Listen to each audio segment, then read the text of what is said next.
3 days before my sister's baby shower, I got a notification. $9,800 charged to my account. Decorations, catering, photographer. When I asked, she said, "You're basically just here to fund things. Don't pretend you matter." Her husband snickered. I smiled and said, "Hope your backup plan's ready." That night, I canned everything. And when they found out, then my name is Marcus Bennett. I'm 34 years old, and for most of my adult life, I've been the one people called when they needed money. Not a loan, not a favor, just money. Clean, simple, expected. I'm an investment banker at a mid-tier firm in Chicago. I make good money, not extraordinary, but enough to live comfortably in a one-bedroom apartment with a view of the skyline and a lease I actually read before signing. I drive a practical sedan, pay my bills on time, and invest 20% of every paycheck into index funds because that's what smart people do. My sister Victoria is 3 years younger than me. Growing up, she was the one everyone adored. She had this way of lighting up a room, this charm that made people forget she was asking for something until they'd already given it to her. My parents loved that about her. They called it charisma. I called it manipulation, but only in my head because saying it out loud would have made me the bad guy. Tori got the bigger bedroom when we were kids. She got the car when she turned 16. I got a bus pass and a part-time job at a grocery store. She got her college tuition paid in full. I got student loans that took me 9 years to clear. I never complained. That's not what I did. I was the dependable one. The responsible one. The one who didn't make waves. When Tori got engaged 4 years ago, my parents were over the moon. Her fiancé Kyle worked in sales for a tech startup that hadn't turned a profit yet, but talked like it was going to change the world. He wore expensive sneakers and drove a leased BMW. At their engagement dinner, my dad clapped him on the shoulder and said he was exactly the kind of man Tori deserved. I paid for the rehearsal dinner, $12,000. My mom asked if I could help out because my dad's retirement fund was tighter than expected. I wired the money the same day. 3 months later, I paid for half the wedding, another $18,000. Tori said it would mean the world to her, and I didn't have the heart to say no. Then came the honeymoon. They wanted Bora Bora. I sent $6,000 because Tori called me crying, saying Kyle's startup had delayed his bonus and they'd already put down deposits they couldn't get back. I started keeping a list after that, not because I wanted the money back, but because I needed to see it written down to believe it was real. Wedding expenses, honeymoon, a new couch for their apartment, Tori's car insurance when Kyle's commission check was late, their rent twice when things got tight. The list lived in a spreadsheet on my laptop, had dates, amounts, and a running total that currently sat at $156,000. I never asked for any of it back. That's not what family does, right? But something shifted 3 days ago. I was sitting at my desk halfway through a financial model for a client pitch when my phone buzzed. A notification from my bank. Transaction $9,800.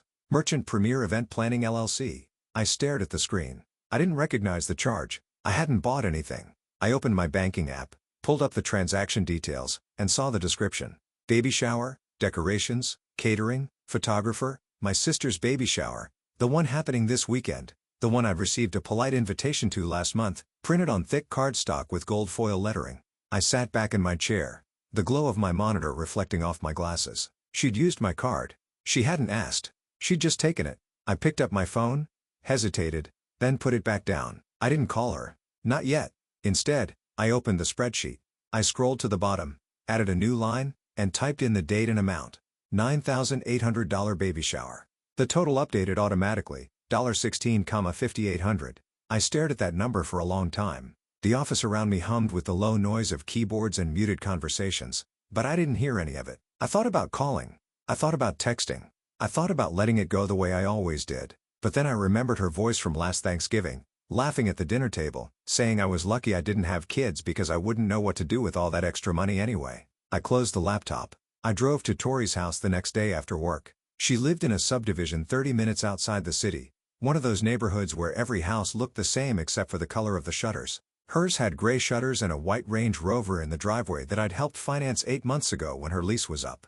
I parked on the street and sat in my car for a moment, staring at the front door. The porch had a new hanging swing. I wondered if I'd paid for that too. When I knocked, Kyle answered. He was wearing joggers and a branded hoodie from some CrossFit gym. He looked at me like I was a delivery driver.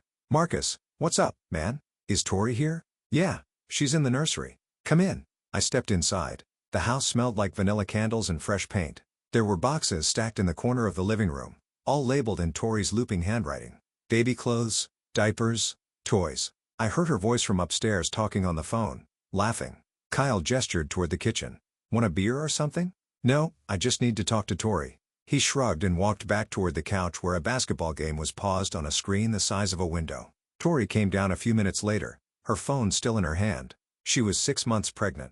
Glowing in that way people always say pregnant women glow. She smiled when she saw me. Marcus. Hey, what are you doing here? I pulled my phone out of my pocket and opened the banking app. I turned the screen toward her. I got a notification yesterday. $9,800 charged to my account. Premier Event Planning. Her smile didn't falter. She glanced at the screen, then back at me. Oh yeah, the baby shower. I meant to tell you. You meant to tell me you were charging almost $10,000 to my card. She waved a hand dismissively.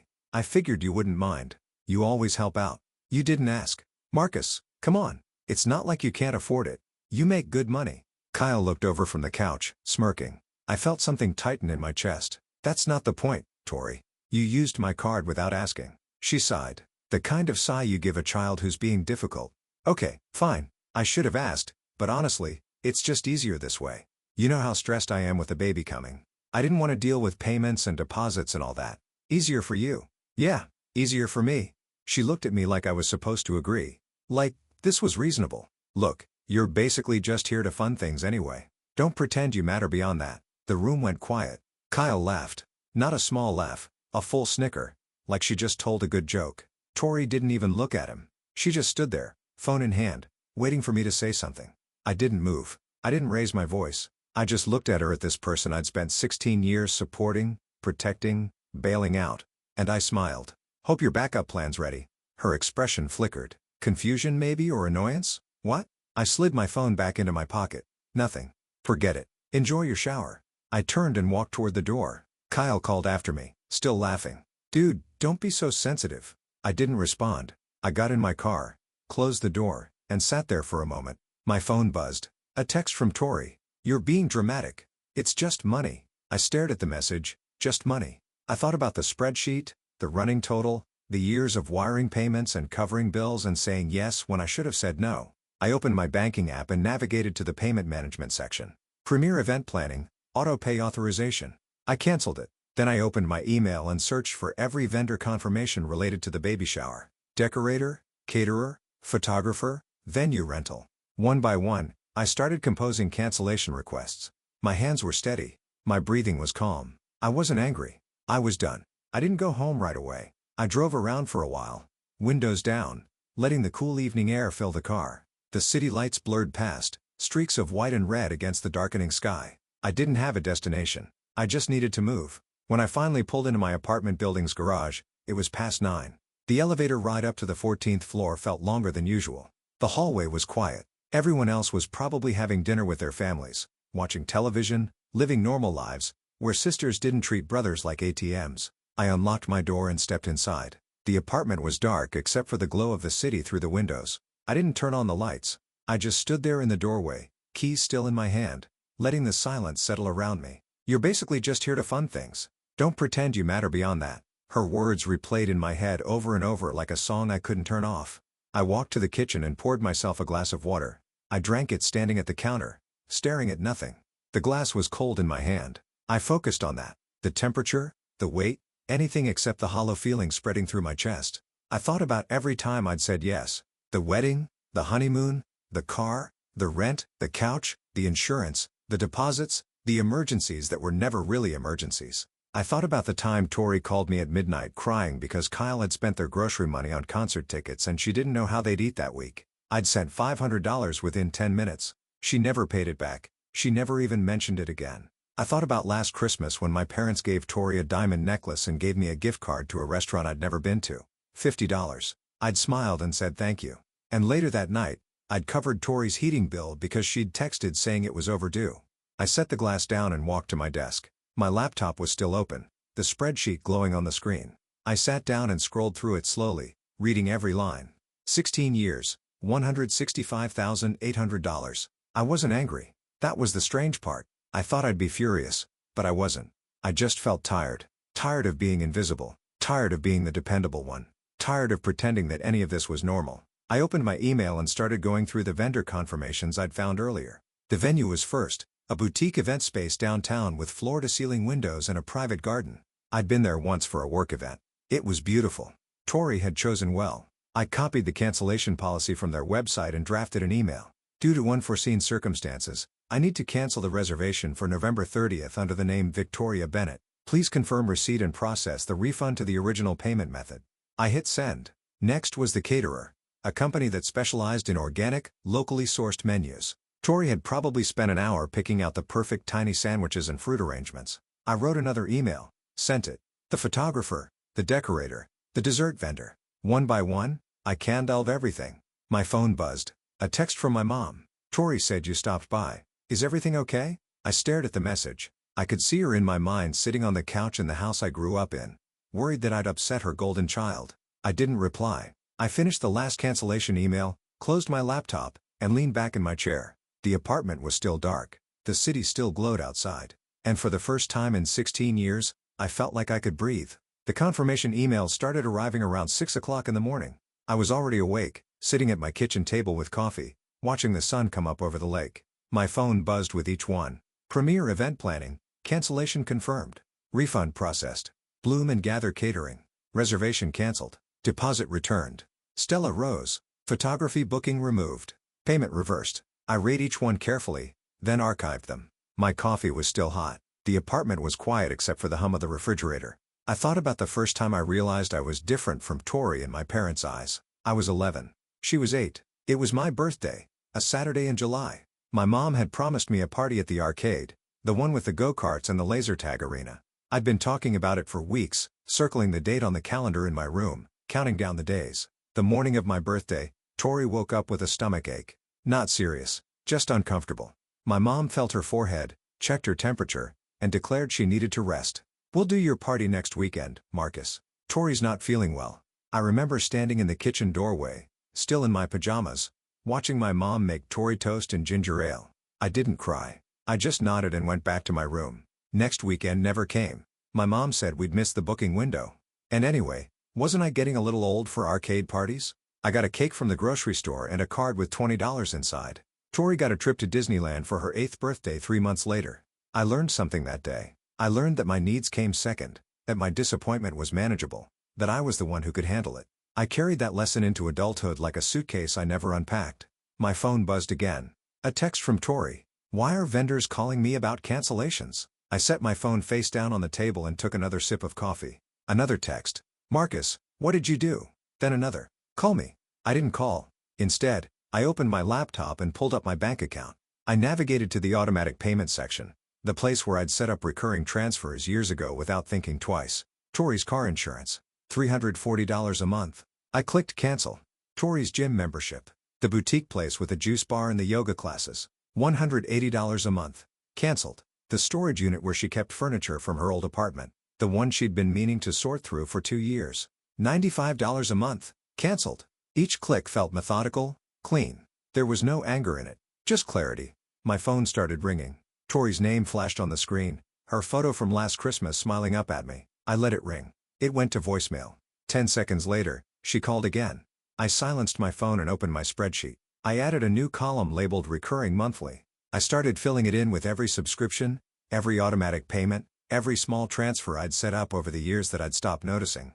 The total came to $1 out of $140 a month, $13,680 a year, times 4 years since her wedding, $54,720. Just in recurring payments, I'd forgotten I was making. I stared at the number. My phone buzzed again, a voicemail notification. I didn't listen to it. Instead, I closed the laptop, finished my coffee, and got dressed for work. It was Thursday. The baby shower was scheduled for Saturday. I had 2 days to make sure everything I'd built for her came apart exactly the way it needed to. Tori was waiting in my office building lobby when I came down for lunch. I saw her through the glass doors before I stepped outside. She was sitting on one of the modern couches near the reception desk, her hand resting on her pregnant belly, looking small and worried in a way that would have made me feel guilty 2 days ago. Now I just felt tired. She stood up when she saw me moving quickly for someone 6 months along. Marcus, finally. You haven't been answering my calls. I kept walking toward the exit. She followed, her shoes clicking on the marble floor. We need to talk. The vendors keep calling me. Everything's canceled. The venue, the food, the photographer, everything. I pushed through the revolving door. The November air was cold, sharp against my face. Marcus, stop. I stopped, not because she asked, but because I'd reached my car. I turned to face her. She looked upset. Her eyes were red like she'd been crying. Her jacket was unbuttoned, and she had one hand pressed to her lower back like it urged. What is happening? Why would you do this? You used my card without asking. You charged almost $10,000 to my account. So, this is revenge. You're going to ruin my baby shower because you're mad I didn't ask permission. I'm not ruining anything. I'm just not paying for it. Her face twisted. You always pay for things. That's what you do. That's what you've always done. Not anymore. She blinked. What does that mean? It means I'm done, Tori. I'm done covering your bills. I'm done funding your life. I'm done being your backup plan. She stared at me like I just spoke in a foreign language. You're my brother. This is what family does. We help each other. When have you ever helped me? She opened her mouth, closed it. That's not fair, isn't it? Name one time. One time you've paid for something for me. One time you've covered a bill, sent me money, helped me out when I needed it. You never need it. You have money. I have money because I don't spend it on other people's lives. This is insane.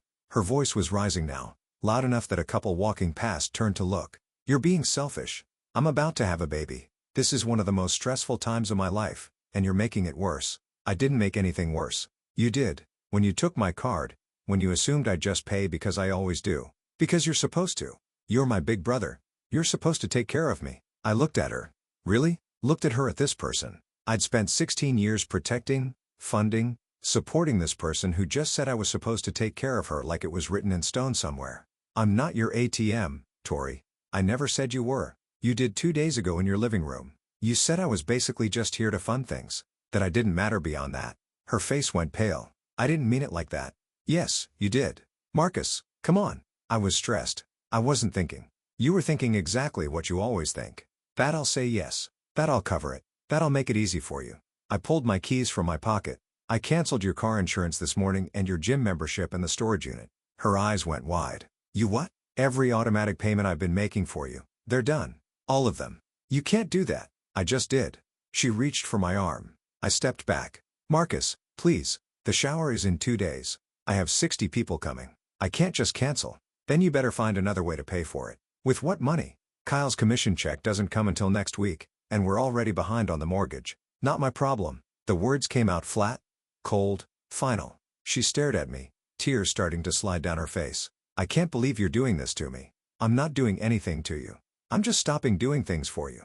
I unlocked my car and opened the door. She was still standing there crying, one hand on her belly. I got in, closed the door, and drove away. I spent Friday night building the case. Not a legal case exactly, just a complete, undeniable record of everything I'd paid for over the last 16 years.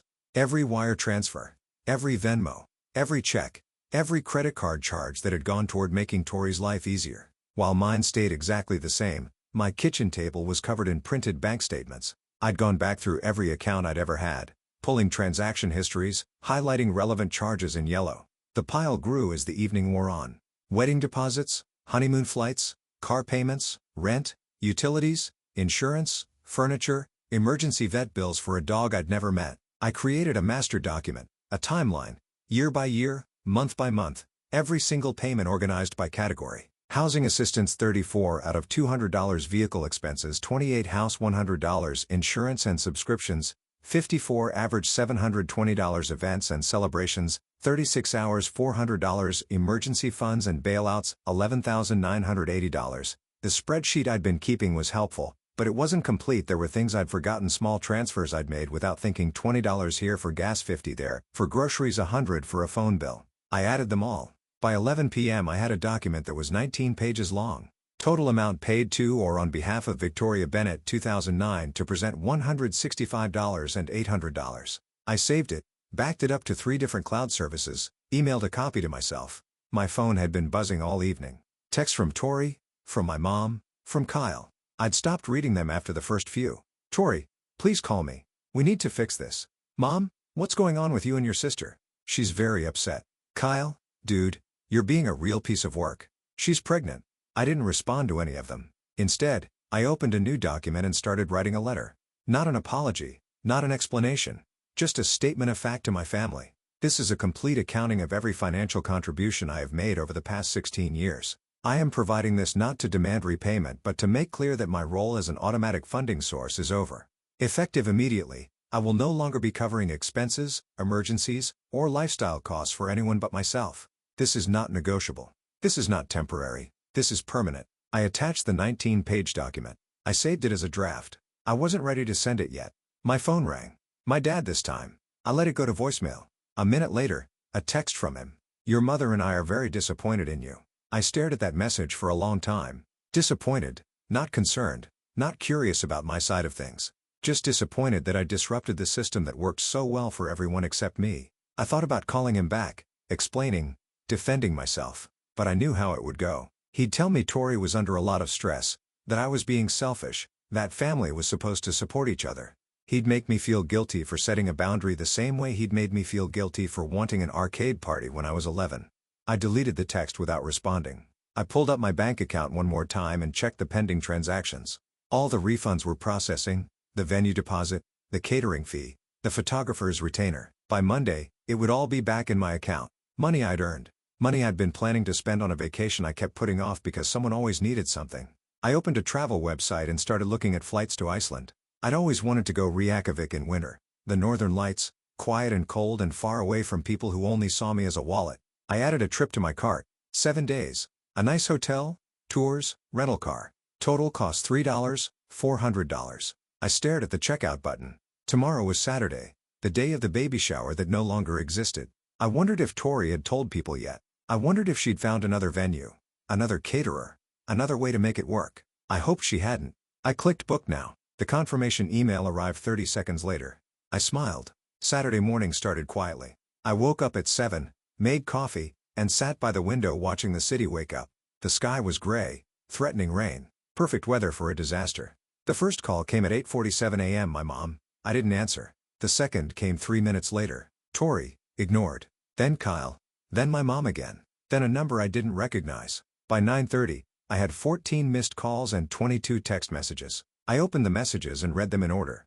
Tori, 8:52 a.m. The venue says they have no record of our reservation. Tori, 8:55 a.m. The caterer just called. They said you can't. Marcus, please tell me this is a mistake. Mom, 9:01 a.m. Tori is having a panic attack. What have you done? Kyle, 9:12 a.m. You're a selfish bastard. She's 6 months pregnant and you're pulling this crap.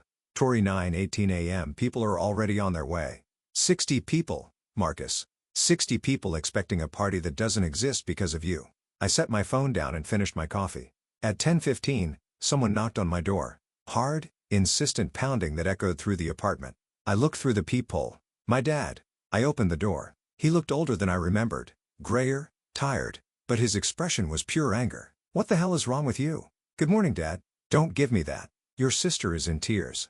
Her baby shower is ruined. Guests are showing up to an empty venue. Do you have any idea what you've done? I stopped paying for something I was never asked to pay for. She's your sister and I'm her brother, not her bank. He stepped into my apartment without being invited, his hands clenched at his sides. This is about more than money. This is family. You don't abandon family. Like you abandoned my 11th birthday. Like you abandoned helping with my college tuition. Like you abandoned noticing I've been funding Tori's entire adult life. His jaw tightened. We're not talking about ancient history. We're talking about today. About a baby shower you destroyed out of spite. I didn't destroy anything. I just stopped building it. You committed to this? No, I didn't. Tori charged my card without asking. She stole from me. And when I confronted her, she told me I was basically just here to fund things.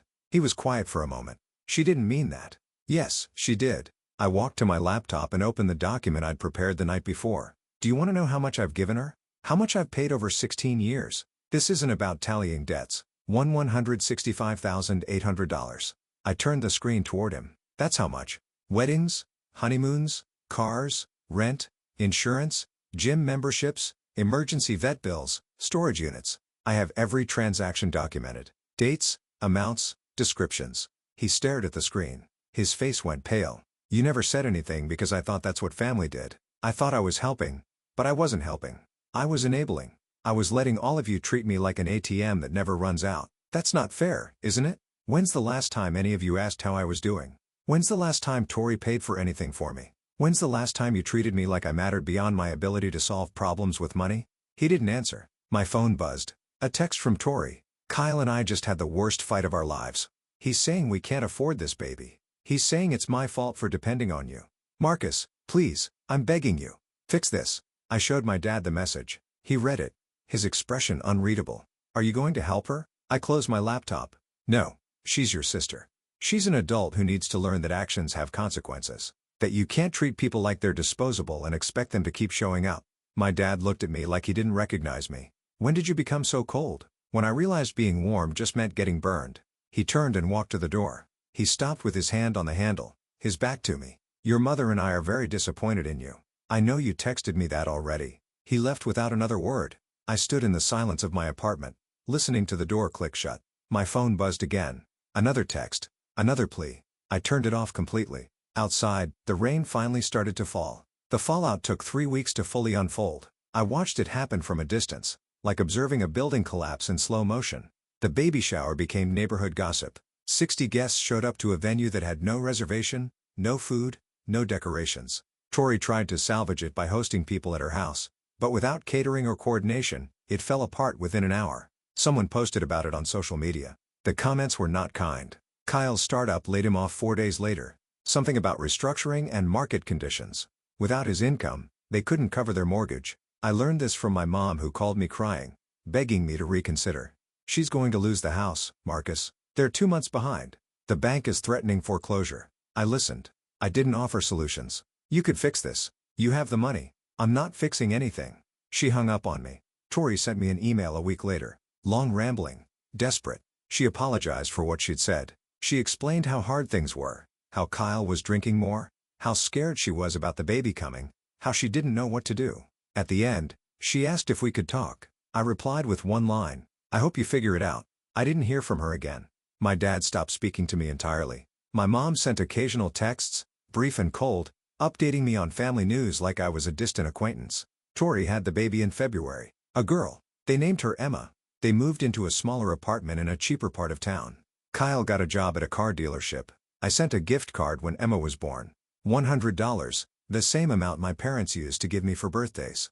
Tori never acknowledged it. In January, I flew to Iceland. Reykjavik in winter was exactly what I needed. Cold, quiet, starkly beautiful. I spent a week hiking glaciers, soaking in hot springs, watching the northern lights dance across the sky in waves of green and purple. I met a woman from Germany at a guest house. Her name was Anaka. We had coffee one morning talking about travel and work and the strange relief of being far from home. She told me about leaving a job that drained her. I told her about leaving a family that did the same. Do you miss them? She asked. I thought about it. Really thought about it. I miss the idea of them, the family I thought I had, but I don't miss the reality. She nodded like she understood. We exchanged emails, stayed in touch. Nothing romantic, just the easy friendship of two people who'd learned the same hard lesson about boundaries.